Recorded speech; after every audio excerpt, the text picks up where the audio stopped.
Hello, dear friends. Our today's podcast is going to be very interesting and informative. We will be discussing how to maintain our physical and mental health.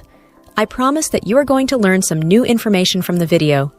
If you find the video even 1% helpful, please give it a like and, of course, leave your comments and opinions. Hey, Elisa, it's been a long time since we last talked. Come on, Henry. I tried a lot to find your Facebook ID but couldn't find it. Don't you have an account on Facebook? Yes, I had an account on Facebook, but I deleted my account. Are you serious? Why did you delete your account? What was the reason behind it? I used to browse Facebook a lot. I was addicted to it. I made the decision to quit using it. Now I understand your point. You did the right thing by quitting. It takes a lot of strength to break away from something like that.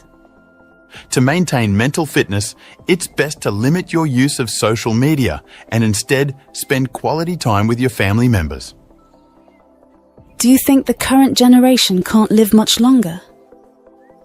In recent times, there has been growing concern over the lifespan and health of the current generation.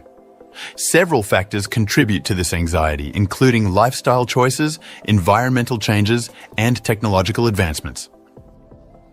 People are aging prematurely due to poor lifestyle choices and illnesses. This causes them to lose vitality and youthfulness before their time. Yeah, healthy eating habits, processed foods and ultra-processed foods age quickly. To maintain youthfulness, it is essential to consume natural foods. I completely agree with you, Henry.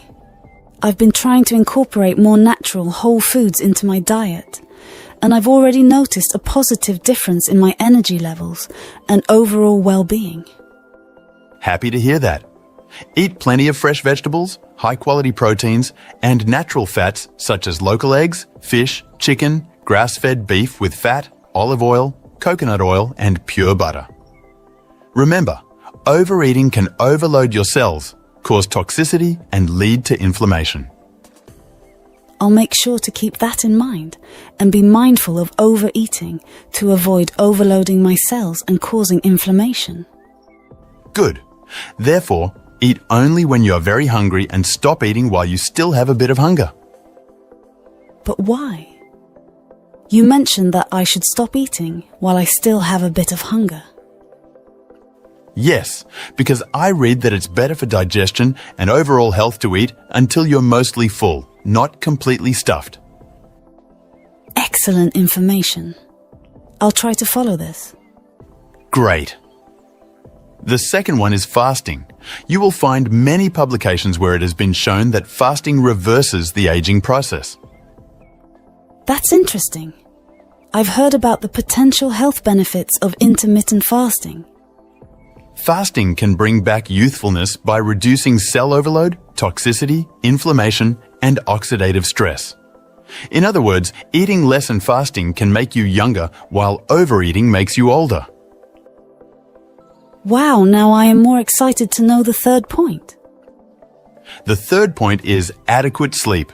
It means getting enough sleep and maintaining a regular sleep schedule. Really? But I don't maintain a regular sleep schedule. You should fix it. According to recently published research involving 172,321 adults, men who get adequate sleep live about 5 years longer than men who don't. For women, it's 2 years. Oh my God, I can't believe it. I had no idea that sleep could have such a significant impact on life expectancy. I really need to start prioritizing my sleep from now on. Of course you should. Research has shown that insufficient sleep and irregular sleeping patterns can ruin appearance and youthfulness. Therefore, to stay young, it is essential to get enough sleep and sleep on time. Got it. Is there anything else we should keep in mind? Yes, physical exercise and sports. To maintain youthfulness, resistance training, muscle building, or gym training are very important. Research shows that muscle loss signifies aging. As long as you can build and pump muscles, you can maintain masculinity.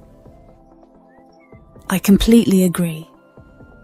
I think staying active and strong is crucial for overall health and well-being.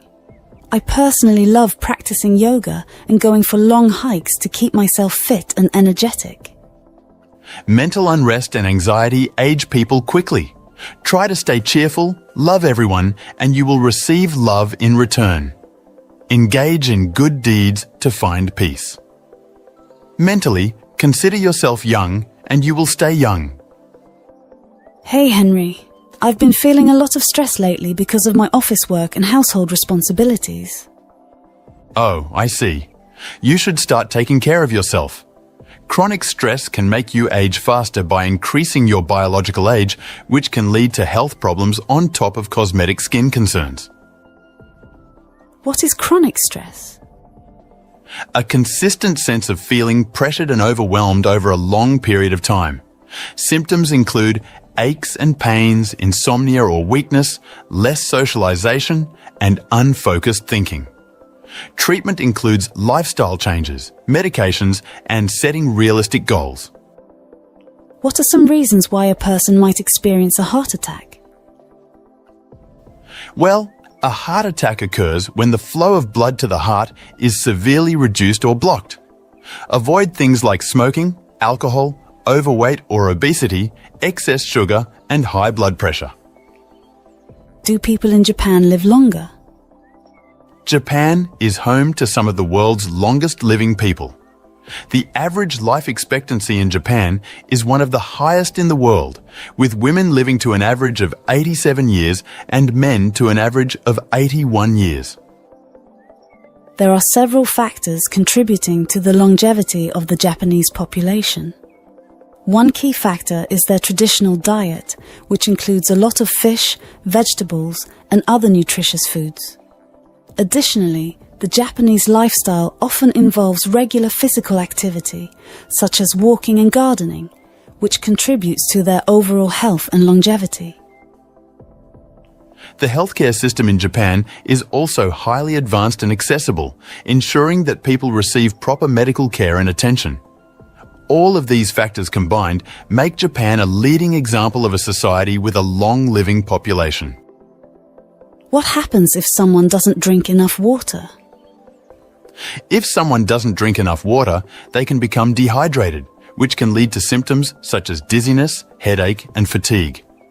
It's important to stay hydrated to maintain proper bodily function. But most of the girls don't do physical exercise or play sports. So what could the consequence of it be? That's a good point. The lack of physical activity could lead to numerous health issues like obesity, cardiovascular problems, and a generally unhealthy lifestyle. It's important for everyone to stay active for their well-being. Yeah, at least we should try to do the morning walk. Of course, it's a great way to start the day with some fresh air and exercise. Vitality. Vitality means having energy and being lively. Example: this causes them to lose vitality and youthfulness before their time. Example: even at 70 years old, Grandpa still hikes up mountains and plays with his grandchildren, showing a lot of vitality. Inflammation. Inflammation is when a part of your body becomes red, swollen, and painful, usually as a reaction to an injury or infection. Example: if you twist your ankle, it might swell up and become painful.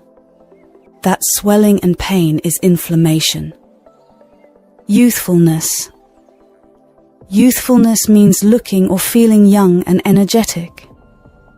Example: even though she's 50 years old, her bright smile and active lifestyle give her a sense of youthfulness. I don't get why past perfect is even necessary. It's for clarity, showing which action happened first. But can simple past work instead? Sometimes, yes, but it can cause confusion in complex sentences.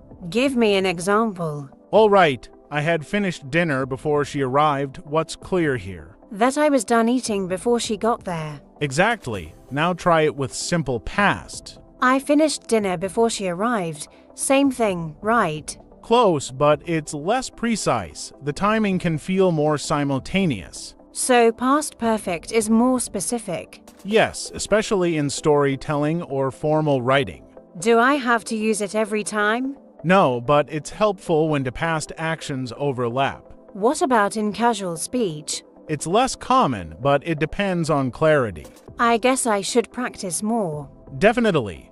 Let's try some examples. Okay, so here's an example. I had studied before the test started. What's happening here? The studying happened first, then the test started. Exactly. Now say it without past perfect. I studied before the test started. Still makes sense, right? It does, but the emphasis changes.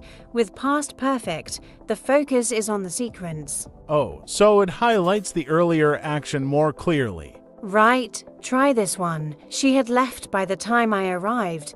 What does it tell you? She was already gone before you got there. Correct. Now drop the past perfect. She left by the time I arrived feels less exact. Exactly.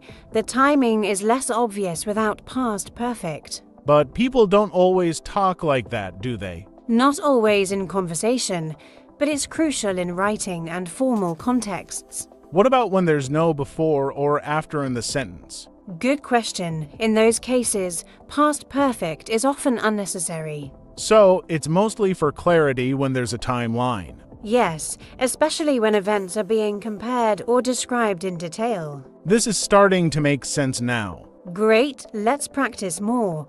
Write two sentences, one with past perfect and one without. All right, I had finished my homework before dinner, and I finished my homework before dinner. Nice. Now, do you notice the difference? Yeah, the first one feels more formal and precise. Exactly. Now imagine you're writing a story. Which one would you use? The first one, because it's clearer. Perfect. It's all about understanding the context and choosing what fits best. Got it. So, past perfect is like a tool for clearer storytelling. That's a great way to put it. Ready to try a few more? Sure. Hit me with a tricky one. I see, so even small effort counts as long as I don't quit.